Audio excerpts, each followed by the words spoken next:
Hello friends, Bhargav's kitchen में आपનું સ્વાગત છે। હું છું આપનો દોસ્ત ભાર્ગવ જોશી। આજે આપણે બનાવવા જઈ રહ્યા છે નવરાત્રીના ઉપવાસમાં ખાઈ શકાય તેવી ફરાળી શીંગતલની સુખડી।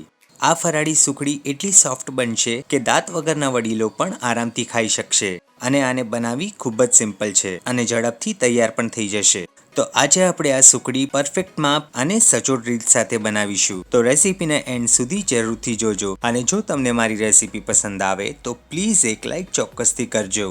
તો ચાલો રેસીપીની શરૂઆત કરીએ। જો તમે મારી ચેનલ પર નવા હો તો ચેનલને સબસ્ક્રાઇબ કરી દો અને બેલ આઇકન પર ક્લિક કરી દો જેથી આવનારી મારી દરેક રેસીપીની નોટિફિકેશન તમને મળતી રહે। શીંગ તલની સુખડી બનાવવા માટે એક પેનમાં અડધો કપ તલ લઈશું અને સ્લો ટુ મીડિયમ ફ્લેમ પર તેને શેકી લઈશું। તલ ખૂબ જ ઓછા સમયમાં શેકાઈ જાય છે એટલે તેને કન્ટિન્યુઅસ ચલાવતા જઈને શેકવાના છે।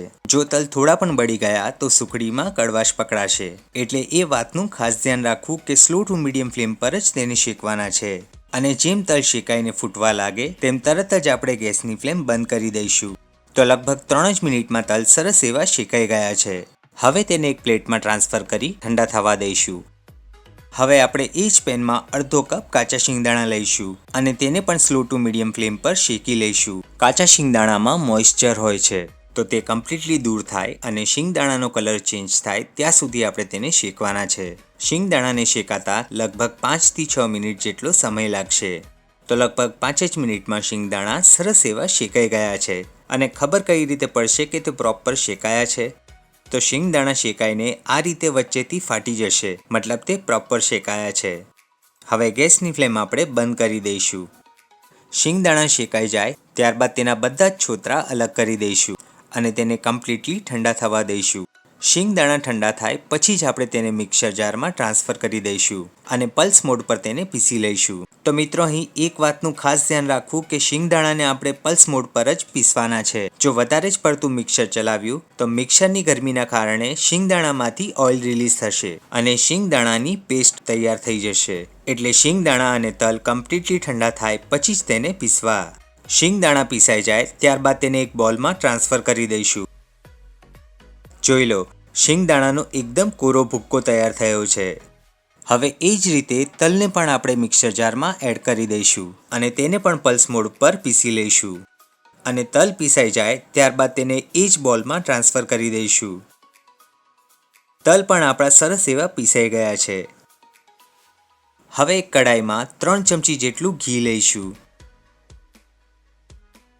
તેમાં આપણે 1 કપ ઝીણો સમારેલો ગોળ ઉમેરીશું અને ગોળ ઓગળે ત્યાં સુધી સ્લો ફ્લેમ પર બરાબર મિક્સ કરતા જઈશું। અહીં આપણે ફક્ત ગોળ ઘીમાં મેલ્ટ થાય ત્યાં સુધી જ તેને મિક્સ કરવાનું છે। અહીં શીંગ અને તલ બંનેમાં તેલનું પ્રમાણ હોય છે એટલે ઘી આપણે ફક્ત 3 ચમચી જેટલું લીધું છે। ગોળ મેલ્ટ થાય ત્યાં સુધી આપણે સુખડીને ઠારવા પ્લેટને ઘીથી ગ્રીસ કરી લઈશું। તો મિત્રો જો અહીં માપ પરફેક્ટ હશે તો સુખડી મોઢામાં મૂકતાની સાથે ઓગળી જાય એટલી સોફ્ટ બનીને તૈયાર થશે। તો 4 થી 5 મિનિટમાં જ ગોળ સરસ એવો મેલ્ટ થઈ ગયો છે।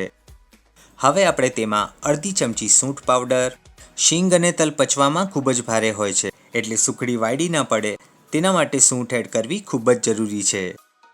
5 ચમચી જેટલો એલચી પાવડર અને સુખડીમાં સરસ એવો સ્વાદ આવે તેના માટે 1 ચમચી ગુલાબજળ એડ કરીશું જે ટોટલી ઓપ્શનલ છે પણ જો ઘરે અવેલેબલ હોય તો જરૂરથી એડ કરજો અને એકવાર બરાબર મિક્સ કરી લઈશું। બધી જ વસ્તુ બરાબર મિક્સ થઈ જાય ત્યારબાદ તેમાં તલ અને શિંગદાણાનો ભૂકો એડ કરીશું। સ્લો ફ્લેમ પર બરાબર મિક્સ કરતા જઈશું અને માં ભગવતીનું સ્મરણ કરતા જઈશું। કહેવાય છે સાચા ભાવથી અને ભગવાનનું સ્મરણ કરીને બનાવેલું ભોજન અમૃત સમાન છે। એને આરોગવાથી શરીરમાં પવિત્ર ઉર્જાની પ્રાપ્તિ થાય છે। તો અહીં 1 જ મિનિટમાં તલ અને શિંગદાણાનો ભૂકો ગોળ સાથે બરાબર મિક્સ થઈ ગયો છે। હવે ગેસની ફ્લેમ બંધ કરી તેને ઘીથી ગ્રીસ કરેલી પ્લેટમાં ટ્રાન્સફર કરી દઈશું અને આ રીતે બધી જ બાજુએ એક સરખું ફેલાવતા જઈશું। બધી જ બાજુ ફેલાઈ જાય ત્યારબાદ વાટકીની મદદથી એક સરખું લેવલમાં કરી દઈશું। ઉપરથી આપણે ઝીણા સમારેલા પિસ્તા અને થોડા તલ ભભરાવીશું। હવે આ રીતે બરાબર પ્રેસ કરતા જઈશું જેથી પિસ્તા અને તલ સુખડી પર સરસ રીતે ચોંટી જાય।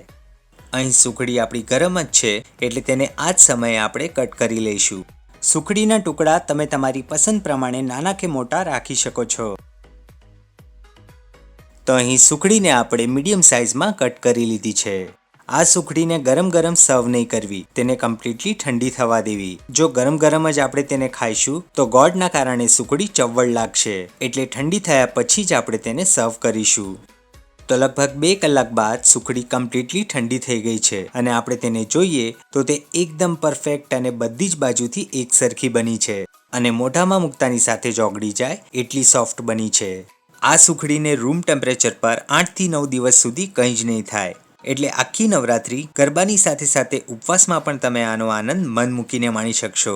તો આ નવરાત્રી પર મારી આ રીતથી ફરાળી સુખડી જરૂરથી ટ્રાય કરજો અને તમારો અનુભવ મને કમેન્ટ બોક્સમાં ચોક્કસથી જણાવજો.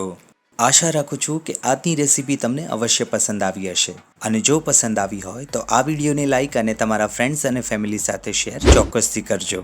અને આવી જ અવનવી અને સ્વાદિષ્ટ રેસીપી જોવા માટે પ્લીઝ ચેનલને સબસ્ક્રાઈબ ફટાફટ કરી દો. મળીશું પાછા આવી અવનવી રેસીપી સાથે.